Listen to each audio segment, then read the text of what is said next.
அம்மா, நம்ம ஃபார்ம்ல என்ன பண்ண போறோம்? பார்க்கோட ஃபென்சிங்ல ஏன் 4 இடத்துல பெரிய குச்சிய நடுறாங்க? ஆமா ரம்யா, பக்கத்து பக்கத்துல இருக்கிற குச்சிய இந்த கயிறு வச்சு சேர்க்க போறோம். ஓ சரிம்மா, நானும் ஹெல்ப் பண்றேன். ரம்யா, இந்த மாதிரி 4 குச்சிலையும் கயிறை கட்டின அப்புறமா பார்த்தா உனக்கு அது என்ன ஷேப் ஃபார்ம் பண்ணுதுன்னு தெரியுமா?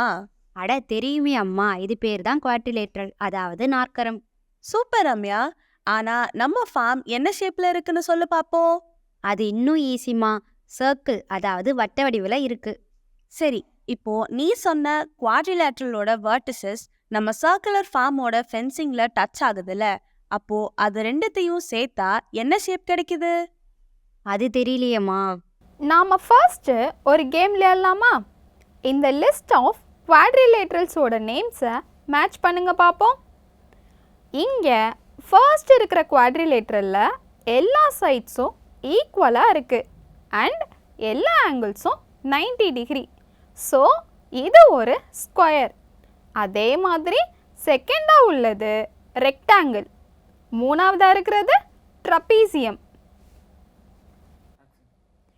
இப்போ இந்த குவாட்ரிலேட்ரல்ஸ் எல்லாம் அதோட வெர்டிசஸ் எல்லாமே ஒரு சர்க்கிளோட சர்க்கம்ஃபரன்ஸில் இருக்கிற மாதிரி பிளேஸ் பண்ணுனா இப்படி இருக்கும்.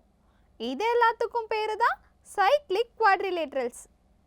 சரி, இப்போ நாம் ஒரு கேம் விளையாடலாமா?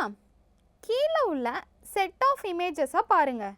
இதில் சைக்ளிக் குவாட்ரிலேட்ரல் அண்ட் நான் சைக்ளிக் குவாட்ரிலேட்ரல், அதாவது சைக்ளிக் குவாட்ரிலேட்ரலா இல்லாததுன்னு பிரிக்க போகிறீங்க. ரெடியா? ஃபர்ஸ்ட்டு, இது எல்லா வெர்டிசஸும் சர்க்கிளோட சர்க்கம்பரன்ஸில் இருக்குது. ஸோ இது சைக்ளிக் குவாட்ரிலேட்ரல். அட, இதில் 3 வெர்டிசஸ் மட்டும்தான் சர்க்கிளில் டச் ஆகுது. ஸோ இது சைக்ளிக் குவாட்ரிலேட்ரல் இல்லை. மூணாவதில் ஒரு வேர்டெக்ஸ் சர்க்கிளுக்கு வெளியே இருக்குது. ஸோ இதுவும் சைக்ளிக் குவாட்ரிலேட்ரல் இல்லை. நாலாவது கண்டிப்பாக சைக்ளிக் குவாட்ரிலேட்ரல் தான். அந்த சைக்ளிக் குவாட்ரிலேட்ரல்ஸோட ப்ராப்பர்ட்டிஸ் பார்க்குறதுக்கு முன்னாடி உங்களுக்கு ஒரு குட்டி ரீகேப். இந்த குவாட்ரிலேட்ரலை பாருங்கள்.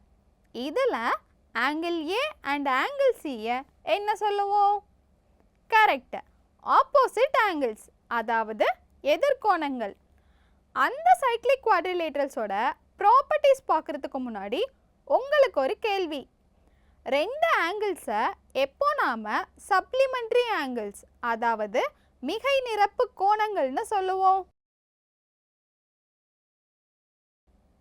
கரெக்ட், 2 ஆங்கிள்ஸோட சம்மும் 180 டிகிரியாக இருந்தால் தான் அதை நாம் சப்ளிமெண்ட்ரி ஆங்கிள்ஸ்னு சொல்லுவோம். சரி, இப்போ இந்த சைக்ளிக் குவாட்ரிலேட்ரலோட ஆப்போசிட் ஆங்கிள்ஸ் எப்படி இருக்குன்னு பார்ப்போம்.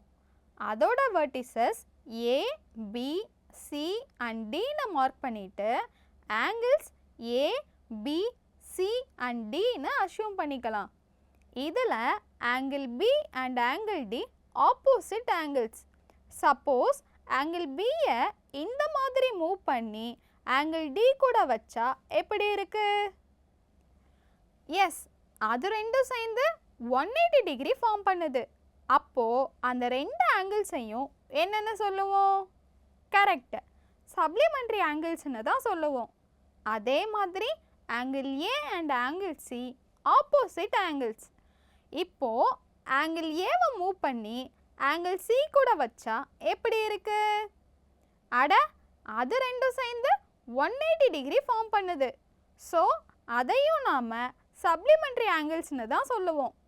ஸோ ஒரு சைக்ளிக் குவாட்ரிலேட்ரலில் ஆப்போசிட் ஆங்கிள்ஸ் எப்போவுமே சப்ளிமெண்ட்ரி ஆங்கிள்ஸாக தான் இருக்கும். அம்மா, ஆப்போசிட் ஆங்கிள்ஸ் சப்ளிமெண்ட்ரியாக இருந்தால் அதை சைக்ளிக் குவாட்ரிலேட்ரல்னு சொல்கிறோம். கரெக்ட் ரம்யா. எனக்கு ஒரு டவுட்மா. சப்போஸ் ஒரு குவாட்ரிலேட்ரலோட பேர் ஆஃப் ஆப்போசிட் ஆங்கிள்ஸ் சப்ளிமெண்ட்ரியாக இருந்தால் அப்போ அந்த குவாட்ரிலேட்ரல் சைக்ளிங்காக தான் இருக்கணுமாம்மா? வெரி குட் ரம்யா, நல்ல டவுட். தேங்க்ஸ்மா. ரம்யா சொன்ன மாதிரி ஒரு குவாட்ரிலேட்ரல் ஏபிசிடி எடுத்துக்கலாம். அதில் ஆப்போசிட் ஆங்கிள்ஸான angle A and angle C supplementary ஆங்கிள்ஸாக இருக்குது அப்படின்னும், அதே மாதிரி இன்னொரு பேர் ஆஃப் ஆப்போசிட் ஆங்கிள்ஸான angle B and angle D supplementary ஆங்கிள்ஸாக இருக்குது அப்படின்னும் அசியூம் பண்ணிக்கலாம். அப்போது அந்த வெர்டிசஸ் எல்லாமே ஒரு சர்க்கிளோட சர்க்கம்பரன்ஸில் தான் இருக்கும். அப்போது அதை நாம் சைக்ளிக் குவாட்ரிலேட்ரல் அப்படின்னு தானே சொல்லுவோம். இப்போ இந்த சைக்ளிக் குவாட்ரிலேட்ரலை நல்லா பாருங்க. இதில் ஆங்கிள் ஏ என்னன்னு கண்டுபிடிச்சு சொல்லுங்க பார்க்கலாம். கரெக்டு, ஆங்கிள் ஏ 85 டிகிரி தான்.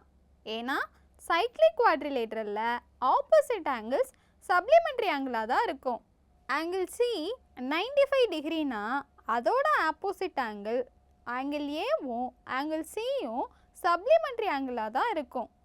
அப்போது நமக்கு angle A plus angle C equal to 180 degree.